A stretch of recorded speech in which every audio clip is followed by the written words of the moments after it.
Once it's powered up, you're going to want to change some of the settings on it. So I almost always keep it on linear, which there is no fisheye distortion. It's a natural wide angle suitable for daily activities. You also have action, which is more, it compresses the height space, ideal for skiing, cycling, and other sports shooting. Really self-explanatory here. Ultra wide, you're gonna have some distortion depending on what you do here. But I like to keep it on linear. Oop. And then you just click on the outside of the screen to get out of that. You can scroll up, down, opens up another menu here for you, where you have your volume controls, your microphone, voice control.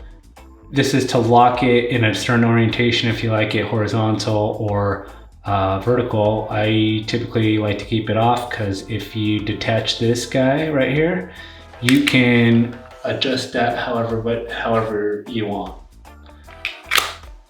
And just look at the screen to double check. You also have some of these, like, I guess, brightness of the screen, different things like that. But settings, if you want a grid on, your microphone, I want the grid off.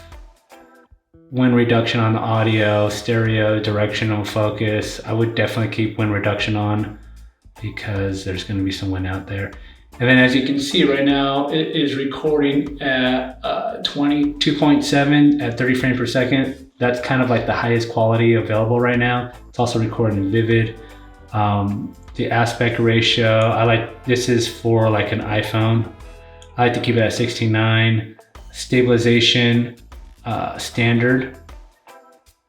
You could do it high if you're really like on a ship or something like that, or max if you're going off-road. Just keep it standard, or you can even turn that off. Resolution, you have a couple different options depending on your recording space that came. I bought the highest level, which is 128 gigabytes, so I want as high as quality as possible. 2.7 frame rate, 24 to 30. I usually keep mine at 30 for now because there's a lot of movement. Now, on this side, I kept it on auto, but you could do manual because I was just testing it out. This allows you to adjust the shutter if you want to double the shutter speed, maybe do 1/50th or 1/60th. And then it does allow you to adjust the ISO and the white balance. I just kept mine on auto for the testing of it. I'll have to do a different test. Rich and violet colors for cinematic scenes. You also have low saturation and contrast, cool tone. I used vivid because I was shooting at the beach, but I would probably go with something a little bit more neutral. I don't know if they have a log profile.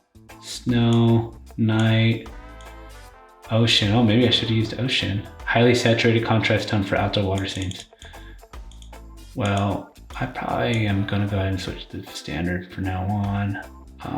Low light stabilization, not sure about that.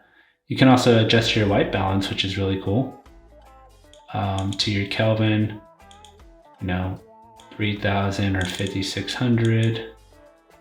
Oh, you don't have 5600, 55.